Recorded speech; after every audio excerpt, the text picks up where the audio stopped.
Ingénieur de recherche à l'INRA d'Angers, unité mixte de recherche de l'Institut de recherche en horticulture et en semences, qui nous fera la synthèse un petit peu de ce qu'il a entendu sur l'atelier numéro 1, qui était consacré aux particuliers et aux entreprises en ville, un nouveau marché pour la filière questionnement.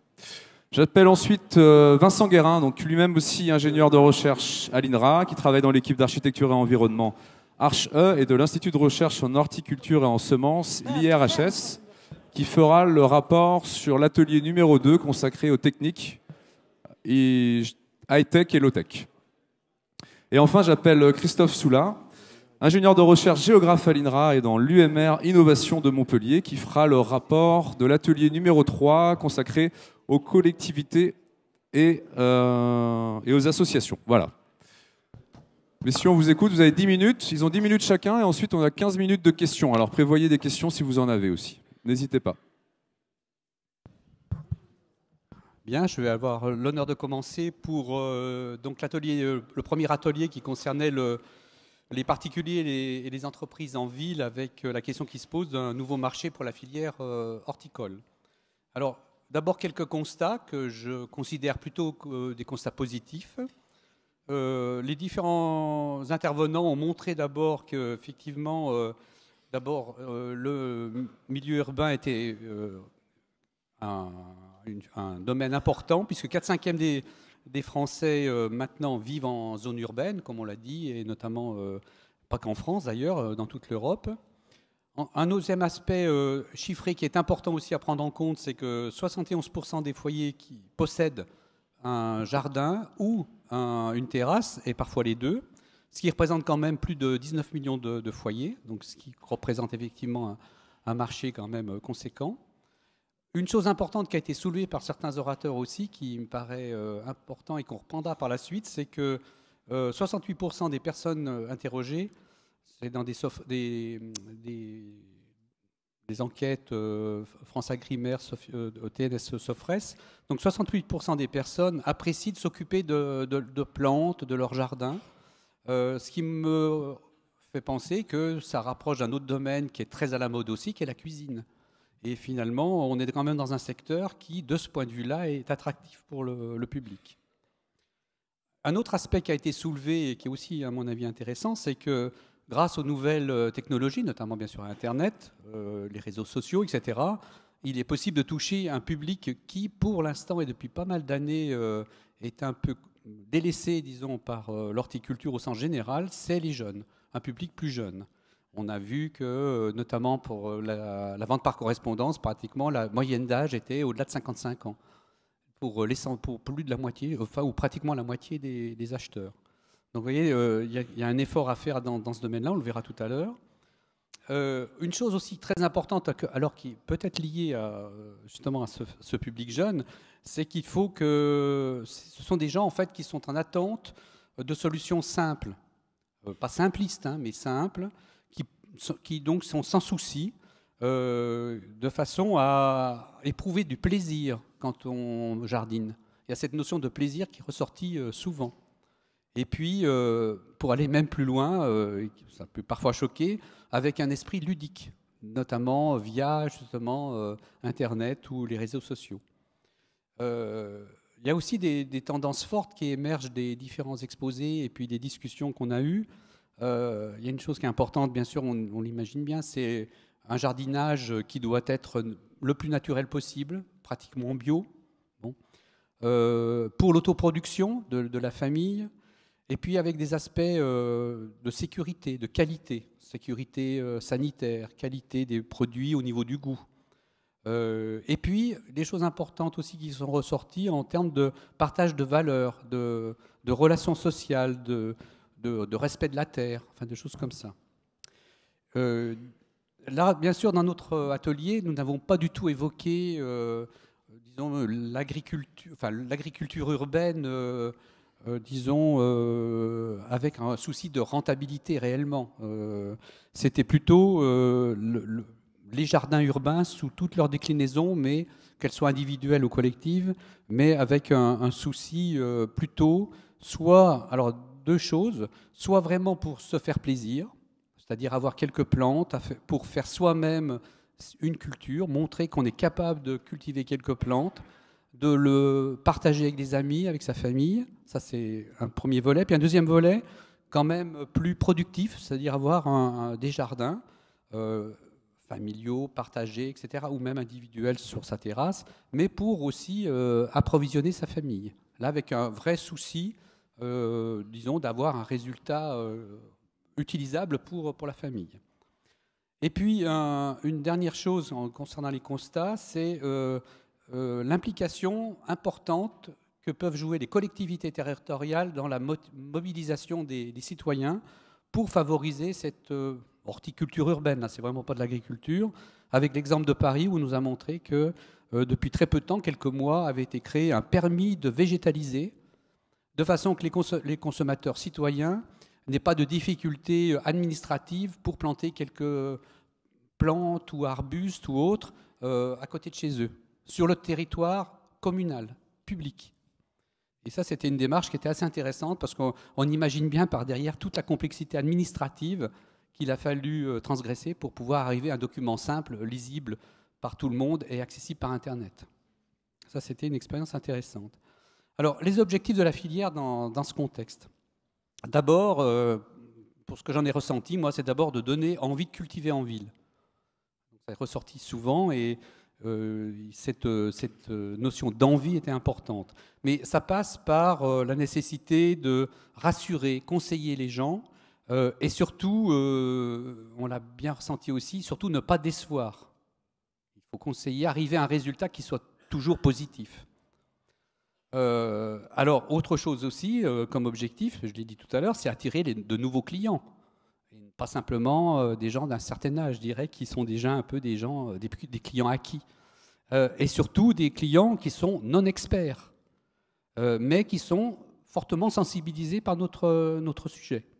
Alors, sensibilisés aux problèmes environnementaux, aux questions sociétales. Ça, c'est ressorti déjà ce matin, mais c'est ressorti aussi dans l'atelier, pour du mieux vivre ensemble, ces aspects de liens sociaux. Et puis, de qualité du produit consommé en termes de sécurité, comme je l'ai dit tout à l'heure, et de goût. Et donc, ça regroupe tout ça un public plus jeune, ou carrément jeune. Et puis, donc, l'objectif aussi qu'on doit se fixer, c'est permettre un approvisionnement en produits locaux.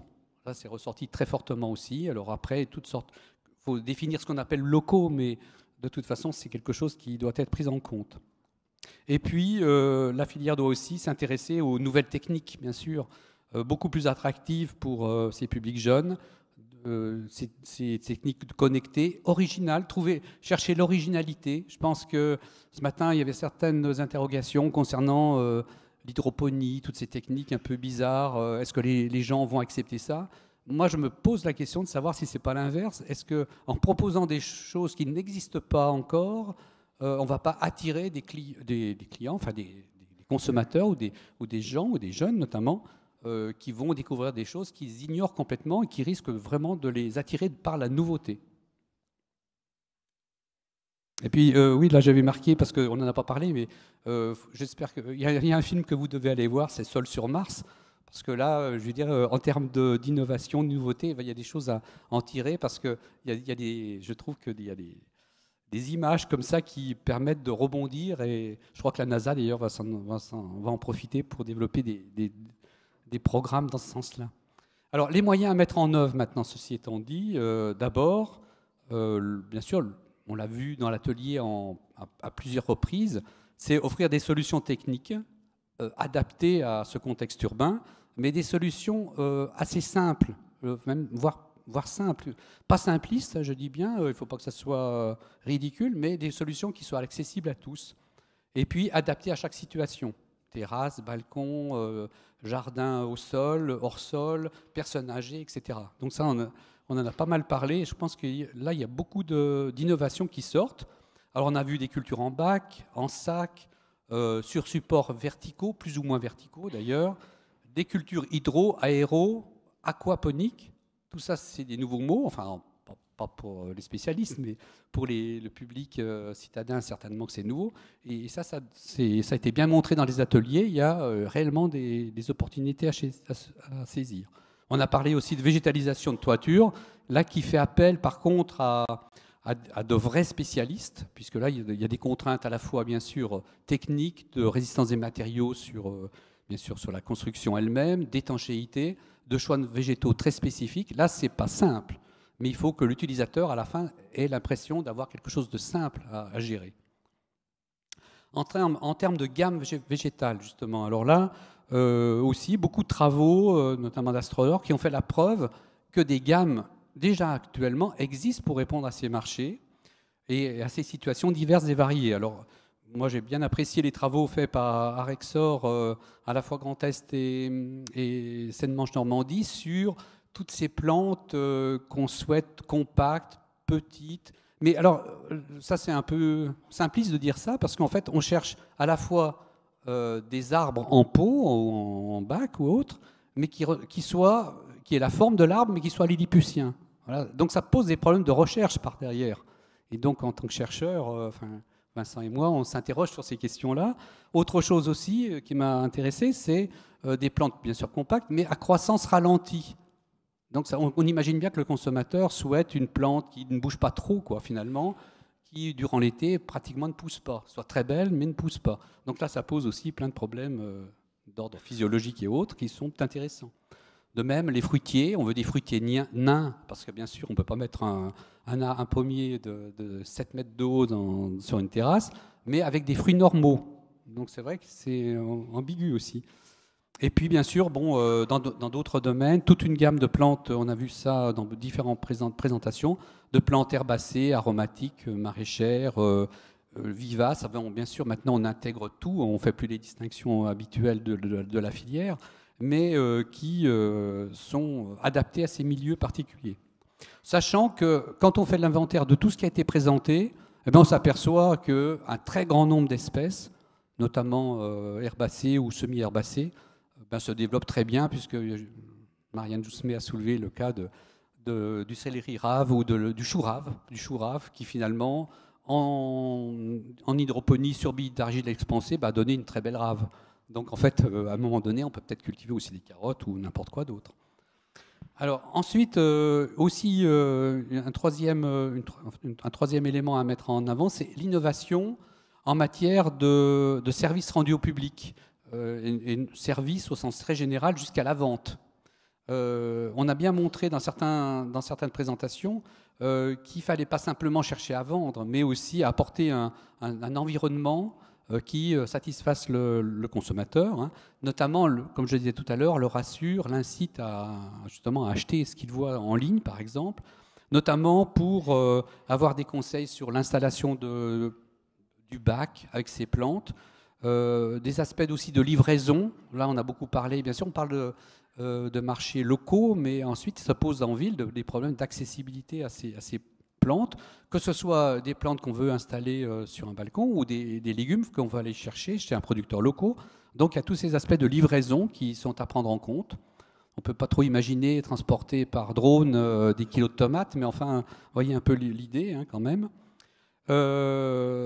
Donc il y a la nécessité aussi de développer des secteurs qui nous paraissent un peu des secteurs de niche, mais qui, pour l'esprit je pense, des gens, a quand même un très fort impact en termes sociétal et donc médiatique. Donc c'est important quand même de le prendre en compte pour faire connaître la filière et ses produits. Alors là, il y a eu des présentations sur des bacs, par exemple, installés dans des écoles. Bon, ça c'est quand même assez connu. Mais aussi des maisons de retraite avec la possibilité aux personnes âgées en fauteuil roulant, par exemple, d'avoir un accès facile à des bandes de plantation. Aussi, bien sûr, c'est un grand sujet du lien social qu'on doit établir entre les différentes familles un peu déshéritées dans le cadre, par exemple, l'aménagement de logements sociaux. Donc ça a été évoqué. Et puis aussi, j'en ai un peu parlé tout à l'heure, mais là, en termes de retombées, il faut vraiment réfléchir là-dessus. C'est inventer de nouvelles relations entre les acteurs, alors producteurs, mais aussi différents intervenants et les consommateurs, finalement, notamment grâce, bien sûr, à Internet, réseaux sociaux, etc., Alors, une chose qui a été bien montrée, j'ai bien apprécié ça, moi je trouve qu'il faut que les sites Internet qui sont mis à disposition des consommateurs pour acheter des plantes soient très professionnels. C'est-à-dire, très bien, oui. C'est-à-dire en fait très informatifs, évolutifs, présentant une offre claire qui soit pas compliquée à comprendre. Ça, c'est vrai que ça a été très bien montré. Tout cela pour redynamiser en fait le secteur de la vente par correspondance, qui reste un secteur important, mais quand même pas si, mais un peu marginal.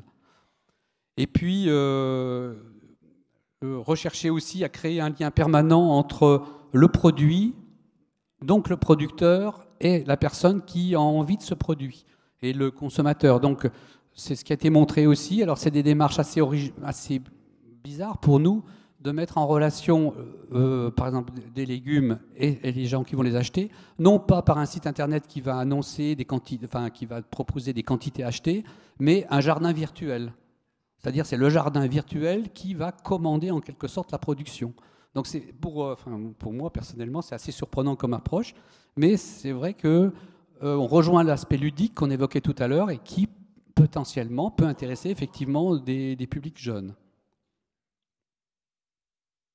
Alors, j'en ai déjà parlé du permis du permis de végétaliser à Paris. J'en ai déjà parlé, donc je n'en reparle pas, mais c'est vrai que cet aspect-là est aussi important.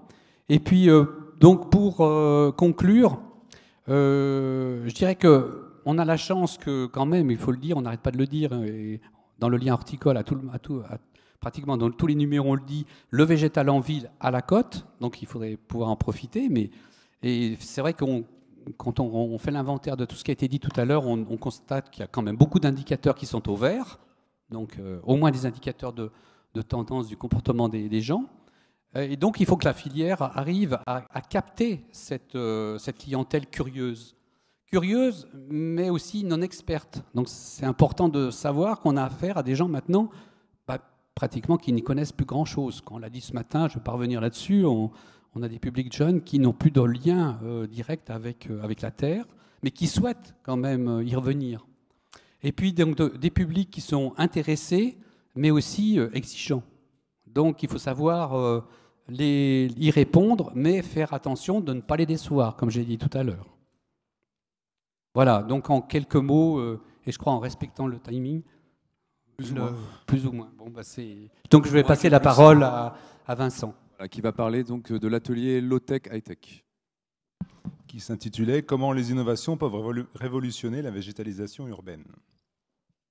Donc, vous l'avez bien compris, donc la ville, il y a de plus en plus d'espaces qui sont pris par les lieux de vie, par l'espace de travail, surtout par les transports, comme on l'a rappelé ce matin dans la table ronde. Donc, en plus, il y a une pression de plus en plus forte pour occuper davantage d'espace, davantage d'urbanisation. Donc l'espace de production végétale, il s'amenuise, voire il disparaît carrément, il n'y a carrément plus de place pour l'agriculture. Donc il y a une nécessité alors soit d'importer, mais aussi, ça serait préférable, de produire sur place. Mais du coup, on se placerait plutôt en culture intensive, puisque les surfaces sont réduites. C'est nécessaire, même si, comme l'a dit dans un exposé Oscar Stapel, ça a une forte consommation en énergie. C'est-à-dire, du coup, dans ce cadre-là, on utilise les high-tech pour exploiter au maximum les potentialités de croissance qui sont insoupçonnées et encore pas complètement explorées chez les végétaux. Du coup, on fait ça en réduisant, en éliminant les facteurs limitants. On ne s'en rend pas toujours compte, mais les facteurs limitants sont vraiment très très forts dans l'environnement, dans le milieu naturel. C'est-à-dire qu'on recherche les conditions optimales pour le développement du végétal pour justement obtenir une croissance rapide et importante. Donc on a eu l'exemple avec l'utilisation des éclairages LED. Ça permet de fournir juste les longueurs d'onde les plus efficaces pour la photosynthèse, voire même de choisir les longueurs d'onde qui permettent d'orienter la croissance du végétal, si on veut un végétal plus compact, plus avec des feuilles, plus avec de la floraison, avec l'exposé d'Oscar. Et donc on optimise la croissance de la plante.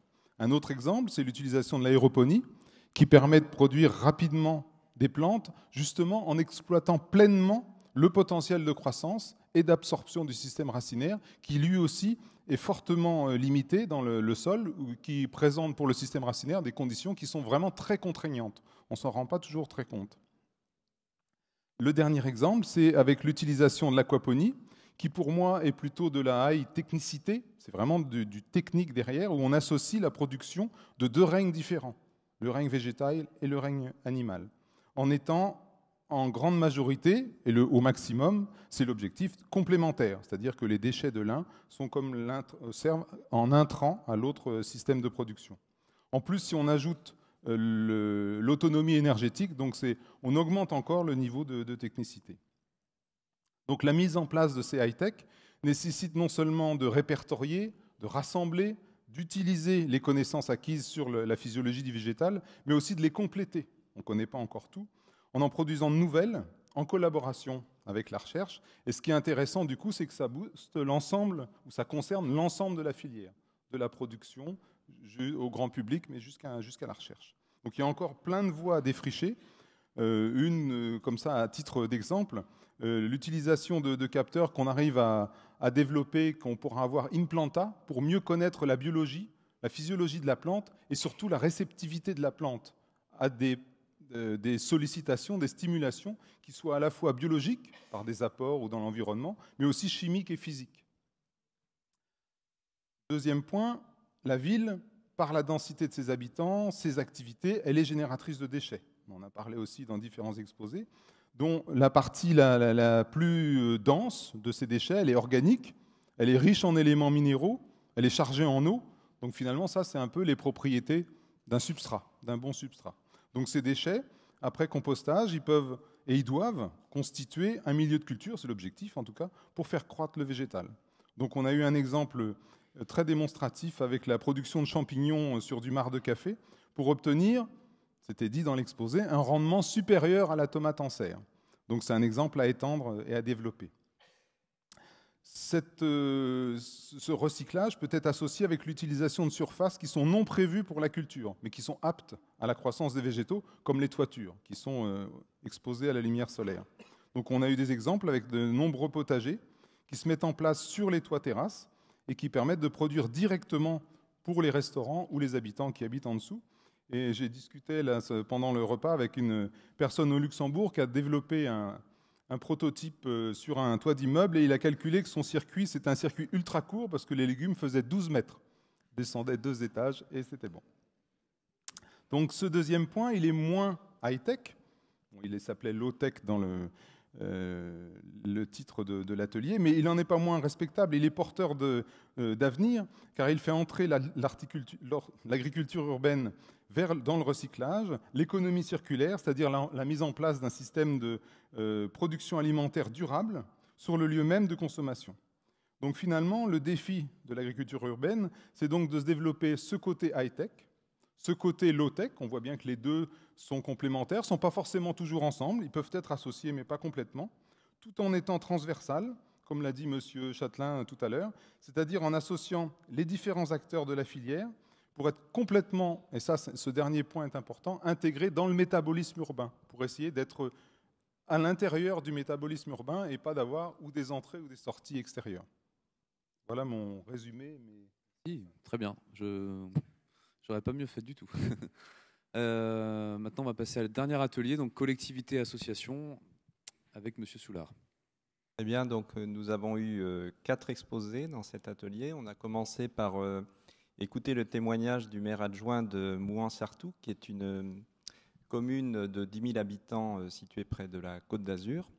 Et on a pu voir à travers cet exemple comment une commune a, chemin faisant, élaboré une véritable politique agricole complète, intégrée. Et je vous donnerai plus de détails tout à l'heure.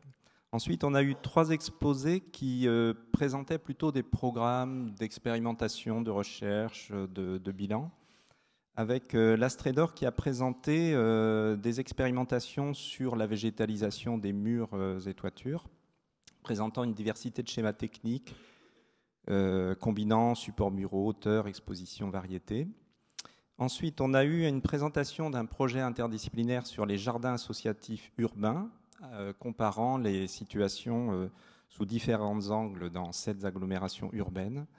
Et puis, on a eu le bilan fait par l'association Le Réseau Terres en Ville à l'échelle française d'une série de projets de recherche-action un programme de recherche-action qui a fait le bilan d'une 60aine de projets d'agri-urbanisme, donc mêlant ambition de développement agricole au développement urbain.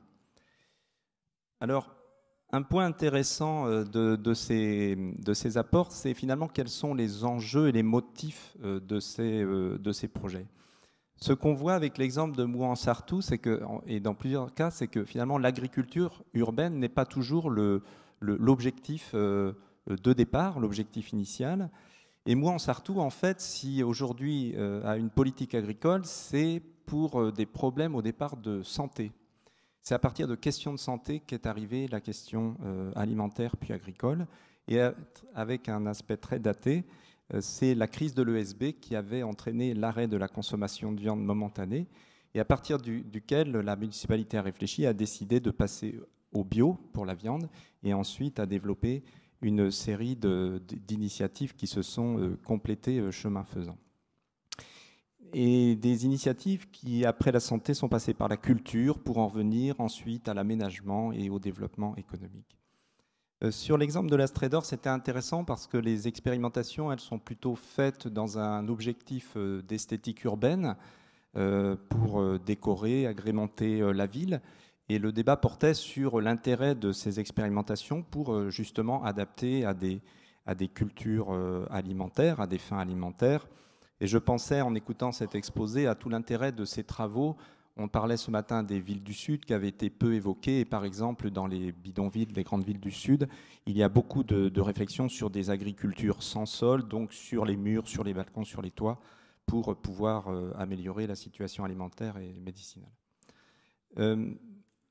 Au niveau des jardins du programme Jassure, il y a eu en fait, l'enjeu du projet, c'est de comprendre les services fournis, les services écosystémiques fournis par ces jardins, leurs fonctions.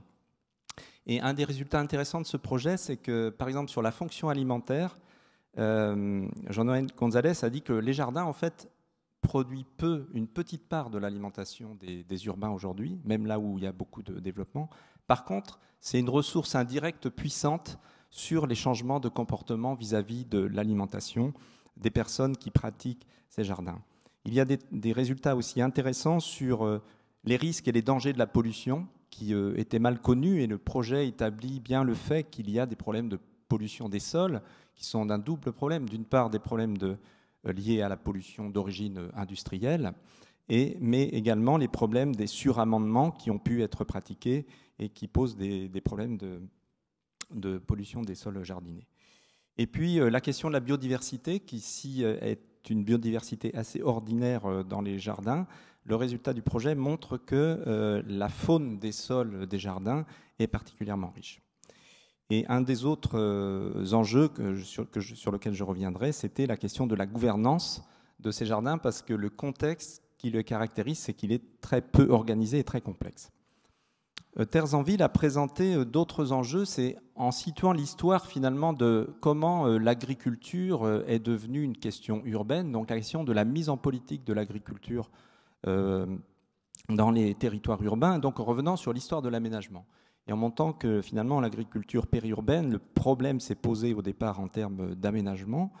Et il y a eu un débat dans l'atelier sur, dans le fond, est-ce qu'on parle d'agriculture urbaine, avec le risque de rester un petit peu dans l'enceinte de ce qui se passe dans la ville, ou d'agriculture périurbaine, avec le second risque d'être plutôt autour sans être dedans. L'idée étant que, en fait, ce qui était intéressant, c'est aujourd'hui de considérer plutôt des approches de régions urbaines, de grands ensembles, qui permettent à la fois de comprendre et de gérer ce qui se passe dans la ville, mais aussi dans le lien avec les opérateurs agricoles qui sont présents dans les périphéries et les filières qui ne sont pas simplement des fournisseurs de produits, de données ou de semences pour les urbains, mais sont intégrés à une approche territoriale large de la ville.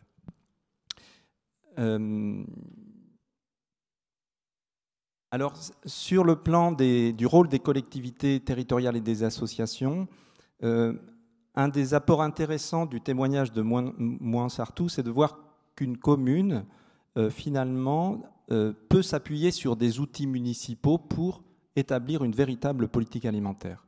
Donc, les outils sur lesquels ils sont appuyés, c'est d'une part les cantines. La municipalité a la responsabilité de la cantine. Et moyennant cette entrée par essayer d'augmenter les produits bio dans la cantine, eh bien, il y a eu tout un travail de cahier des charges, travaillant sur le cahier des charges des marchés publics pour pouvoir augmenter d'année en année le nombre de produits bio consommés par les enfants dans les 3 cantines de la ville. Et de là est venue l'idée aussi de produire dans la commune même une partie des aliments, avec une initiative originale ici de créer une régie agricole municipale avec un agriculteur municipal embauché par la commune pour produire une partie des légumes. Et donc aujourd'hui, il y a une partie importante produite par la commune elle-même pour sa cantine, et cette initiative a conduit à aujourd'hui changer complètement la planification communale, puisqu'à partir de cet objectif de se dire cette commune aurait un potentiel d'autonomie maraîchère, pas sur tous les aliments bien sûr, mais sur le maraîchage, eh bien, il y a eu une révision du plan local d'urbanisme afin de pouvoir rezoner en agricole des zones qui étaient prévues à l'urbanisation, ce qui est quand même un changement de cap important et très politiquement complexe à conduire dans une commune. Bien sûr, sur le foncier public, c'est plus facile, mais sur le foncier privé, c'est compliqué. Alors, ce qui est très intéressant dans cet exemple aussi, c'est qu'on voit que pour qu'une commune puisse faire cela, il faut qu'elle se dote de moyens d'observation, de connaissances. Peser les aliments pour savoir évaluer les pertes, établir une carte des surfaces potentielles alimentaires, définir ce que peut être un foncier installable pour des agriculteurs, travailler des cahiers des charges et des critères de candidature dans le cadre des marchés publics. Pour les jardins qui sont majoritairement gérés par des associations, le projet Jassure nous explique que les rapports sont complexes entre collectivités et associations, en particulier parce que les jardins ne sont pas tous dotés de droits du point de vue juridique. Les jardins familiaux possèdent des droits particuliers qui font que les collectivités maîtrisent plus difficilement le devenir de ces jardins, donc des relations qui ne sont pas simples, alors que les jardins partagés, qui ne disposent pas de statut, sont du coup d'une gestion plus souple, préférée des collectivités, et qui, quelque part, en ont une maîtrise plus forte, donc une incertitude plus forte sur ces jardins.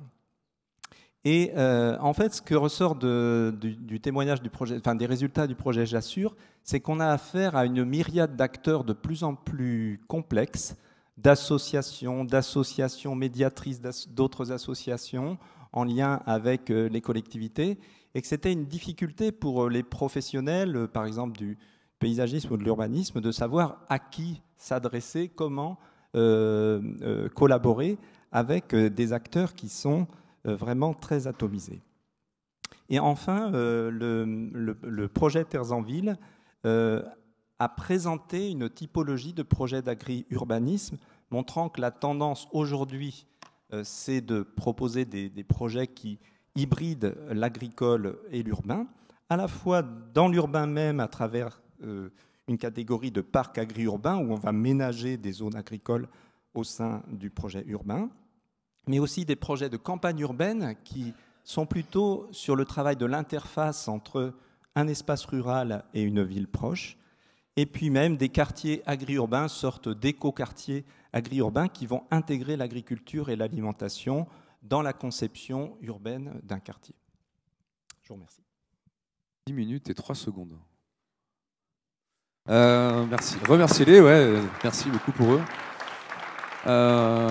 C'est la séance des questions. Là, on a un peu de temps devant nous, donc n'hésitez pas si vous avez des choses, des questions que vous n'avez pas pu accéder à certains ateliers. N'hésitez pas, ils sont là pour vous. On passe tout de suite à la conclusion générale.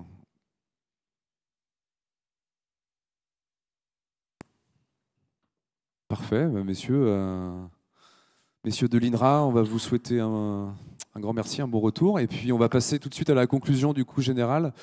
J'ai l'honneur d'inviter pour la seconde fois Éric Duchemin de Montréal.